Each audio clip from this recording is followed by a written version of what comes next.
Jangan, mohon maaf, jangan semata-mata kita lepaskan anak. Maka dari itu Umar bin Khattab pernah marah dengan bapak. Salah satu bapak yang ngadu dengan Umar, anaknya ini nakal, bengal, bukan kebalang. Dipanggil oleh Umar bin Khattab, anak tadi, wahai anak, ngape kau nih, kabarnya nakal, galak, maling. Nah, Umar bin Khattab orang yang bijaksana. Sang anak tadi ngomong, mak mane aku nak nakal wahai Khalifah Umar, menurang tueku ngenjuk contoh dak baik. Men kamu nak tahu ji anak tadi orang tueku tu yang lanang galak main slot, yang betine galak main TikTok. Assalamualaikum warahmatullahi wabarakatuh. Akulah tahu dari jawab salam kamu tuh.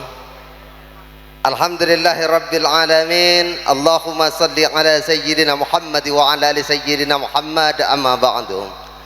Yang kami hormati Bapak Kepala Desa-Desa Danau Baru beserta rombongan, Bapak RT RW Kelurahan Gunung Ibul, seluruh jajaran staf kepemerintahannya yang berkesempatan hadir. Wabil khusus yang kami hormati Bapak Yongki beserta Ibu Witriawati selaku sahibul hajat dan seluruh keluarga besar, sanak dulur yang datang dari Kecamatan Sungai Rotan. Kukelik dan kutanya, masih ada tak penghuni Danau Baru dengan Danau Tampak? Soalnya lah di sini gale. Dan wabil khusus yang kita berikan doa, mudah-mudahan menjadi anak yang soleh dan soleha, anak-anak penerus generasi bangsa agama. Ada adinda kami Silva Octavia, ada Muhammad Faris dan Syafa Anggra ini. Bapak Ibu hadirin rahimakumullah, dalam kesempatan berbahagia ini puja-puji syukur sama-sama kita persembahkan hanya kepada Allah Subhanahu wa taala. Salawat dan salam semoga selalu senantiasa tetap tercurahkan kepada junjungan Nabi besar kita Muhammad sallallahu alaihi wasallam beserta keluarga, para sahabat dan pengikut-pengikutnya hingga akhir zaman kelak.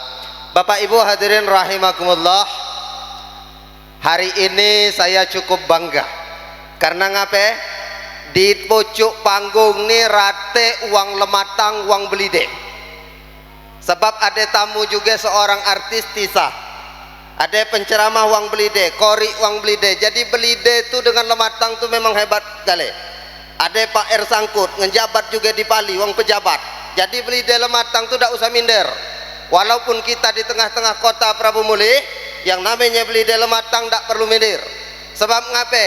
Penceramah ada wang belide, kori, artis, polisi, perampok. Ada kali? Mandi Danau Baru dak kati Sukarami ada. Nah Bapak Ibu hadirin rahimakumullah, aku tidak berbicara tentang masalah-masalah hukum tidak banyak. Sebab yang dilakukan yogilah benar. La akikah, lah ngajak wang sedekah, rasa syukur ngajak kami bersama. Tapi hari ini lebih ke motivasi. Sebab ngape Yongki? Di sini kita kelih ada Tisa, salah satu anak yang berbakat. Mohon maaf ayah dan bundaku, lahazan bunyinya ya.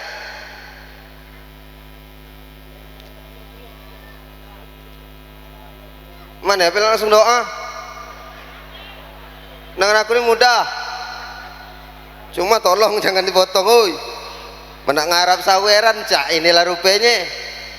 Meromong rasa-rasa nak jadi, mohon maaf, rasa-rasa nak jadi biduan bulai kami dengan Kak Mubar.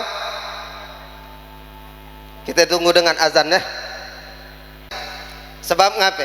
Di sini kita kelik anak-anak yang berbakat, anak-anak yang berprestasi itu tak mudah kita membalikkan telapak tangan. Bapak Ibu, aku tahu persis yang perjuangan Tisan. Mangamir itu jauh sebelum Tisa kani menjadi orang yang terkenal. Jauh sebelum Tisa itu dikenal oleh uang banyak, Mangamir itulah pontang panting masuk pelosok-pelosok demi memperjuangkan Tisa. Artinya apa? Nak ngelik kami ceramah ni tak semudah membalikkan telapak tangan. Menjadi kori cakap mubar tak semudah membalikkan telapak tangan. Berarti apa? Ada peranan orang tua yang sanggup berjuang demi anaknya. Jangan, mohon maaf, jangan semata-mata kita lepaskan anak. Maka dari itu Umar bin Khattab pernah marah dengan bapak. Salah satu bapak yang ngadu dengan Umar, anaknya ini nakal, bengal, bukan kebalang. Dipanggil oleh Umar bin Khattab, anak tadi, wahai anak, ngape kau nih, kabarnya nakal, galak, maling. Nah Umar bin Khattab orang yang bijaksana. sang anak tadi ngomong, mak mane aku nak nakal wahai Khalifah Umar, menurang tueku ngenjuk contoh tak baik. Men kamu nak tahu ji anak tadi orang tueku tu yang lanang kalau main slot, yang betine kalau main TikTok.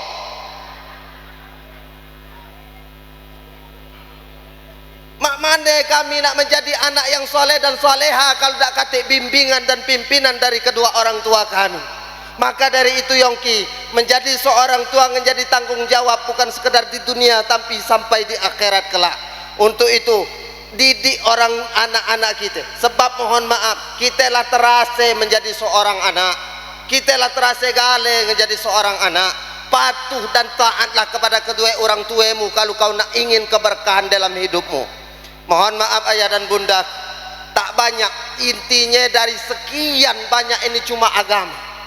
Dan bimbing anak-anak kita menjadi anak-anak yang taat, yang beribadah kepada Allah, yang tak ada sombong. Kan ini pesanku juga untuk Tisa, adikku. Tisa, seandainya engkau lah menjadi di atas kelak, tolong jangan sombong. Sebab penyakit yang di surga biar baca terkeluar, cuma sikok kesalahan iblis tuh, sombong.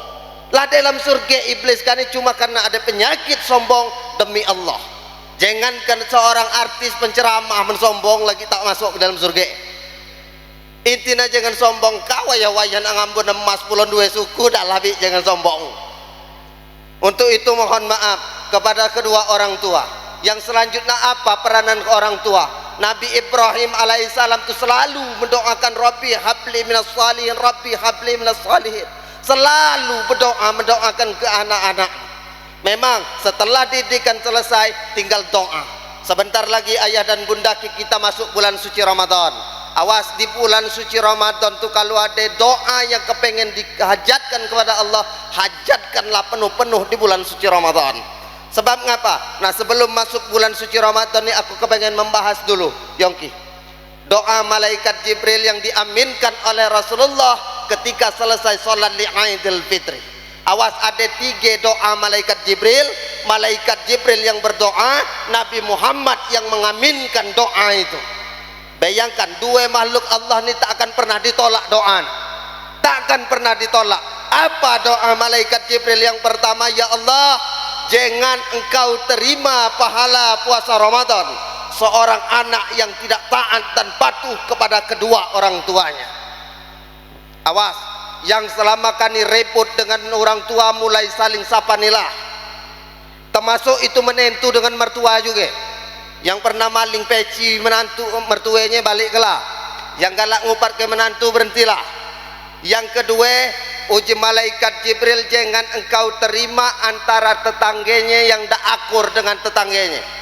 Orang-orang yang suka memutuskan hubungan silaturahmi, maka jangan engkau terima pahala puasa Ramadan.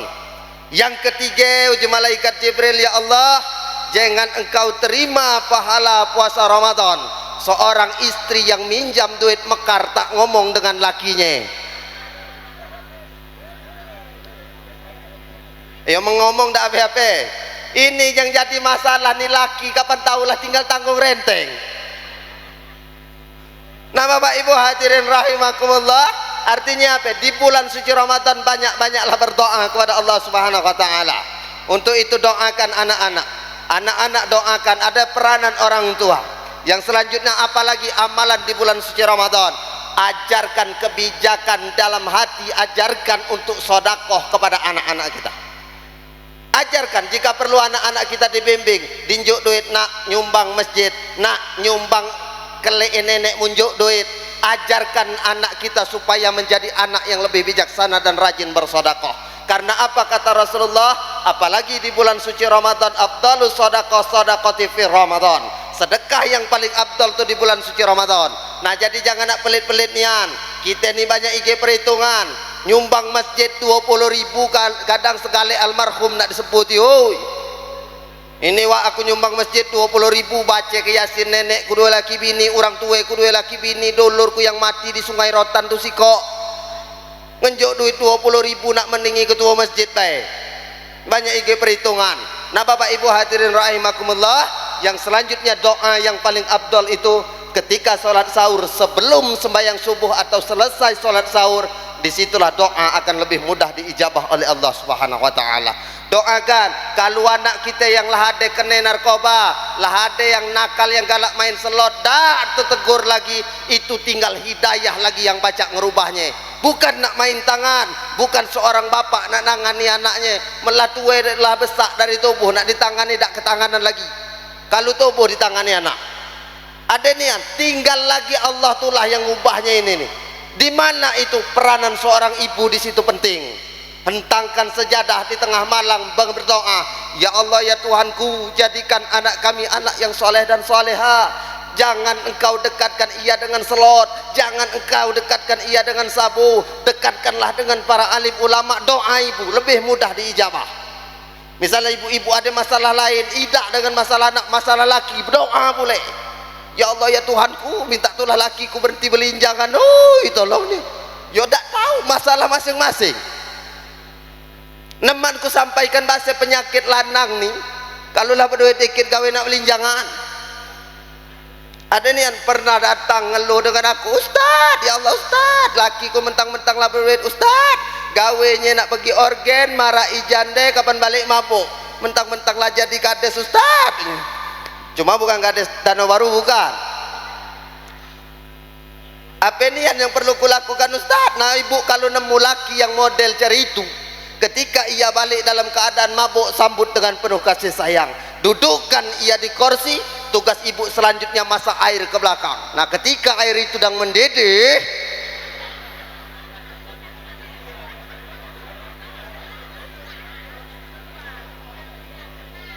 siapa ngomong siram tadi aku tak tanggung jawab. Buatkan teh atau kopi, suguhkan dengan suami. Ibu nyengir tapi mikir. Ibu tahu deh, salah satu wanita yang duluan masuk ke dalam surga itu siapa? Namanya Siti Muti'ah. Siti Muti'ah ini bukan ahli Quran, Siti Muti'ah bukan ahli hadis, Siti Muti'ah bukan seorang wali, bukan seorang sufi, tapi Siti Muti'ah mampu duluan masuk ke dalam surga beriringan dengan istri Nabi dan Rasul, sampai-sampai Siti Fatimah putri Rasulullah bertanya, wahai Siti Muti'ah, apa nian amalanmu sehingga Rasulullah menyatakan dirimu salah satu masuk ke dalam surga? Apa jawab Siti Muti'ah waktu itu, Bu? Amalanku cuma sehelai handuk, sebilah rotan dan sepucuk gunting. Kau buat apa dengan barang ini wahai Siti Muti'ah? Jawab Siti Muti'ah, ketika lakiku balik dari rumah lebak sudah bertandur, uji Siti Muti'ah, ku elap keringatnya dengan handuk kecil ini, ku dudukkan dia kursi, kunjuk makan. Setelah dia kenyang dan tenang baru ku tanyai, wahai kakakku, seandainya ada yang salah di dalam pelayananku, ini rotan silahkan kau pukul aku, dan jikalau engkau sakit hati karena ucapan dan kata-kataku, ini gunting silahkan engkau potong lidahku. Cuma itu amalan Siti Muti'ah, Pak. Yang menjadi pertanyaan sekarang, adakah Muti'ah itu? Muti'ah sekarang lah ngelawan galau, Pak. Mendulu KDRT banyaklah bini yang kena tangan oleh laki, sekarang lah terbalik, banyaklah laki yang kena tangan oleh bini. Tak baca badan dia lah besar-besar ni kan. Man masih gadis tadi kurus-kurus nian, ngapalah kapan sudah berlaki itu bontet nian. Kapan ku perhati ke duit di dia gale. Oh yang jauh laki itu duit, kalau dia kepengen beli sosis, kemaluan laki itu pas nak beli es, tunggu mang nyari biniku tadi, kemaluan. Nah Bapak Ibu hadirin rahimakumullah, sikok Bu, kelemahan laki ini menminta anak tahu sikok. Karena itu berdasarkan pengalaman. Mendia galak belinjangan, tak usah neman ditegur, tak usah neman nak ditangani, tak usah neman bawalah lulung ke.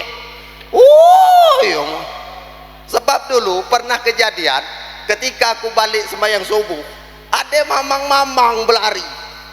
Ketika dia berlari itu lah mengas, rupanya nak dibonoh wang, ngape mang ujiku. Ay coba kau kelek bibi kau situ, ngape merau mulai apa oleh aku belinjangan aja.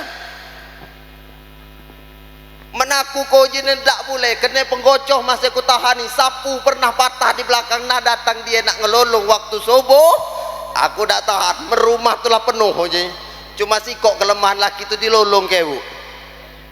Nah Bapak Ibu hadirin rahimakumullah, jadi kembali ke topik. Yang pertama, pendidikan agama dari kedua orang tua. Yang kedua, orang tua harus menjadi uswah atau contoh bagi anaknya. Yang ketiga, jangan pernah lupakan doakan anak-anak kita menjadi anak yang soleh dan soleha. Jadilah itu Bapak Ibu hadirin rahimakumullah, mudah-mudahan anak yang dihitan maupun yang diakikah hari ini menjadi anak yang soleh dan soleha. Ini saja yang dapat saya sampaikan. Akhirul kalam kami ucapkan wabillahi taufiq wal hidayah wa ridha wa inayah. Wassalamualaikum warahmatullahi wabarakatuh.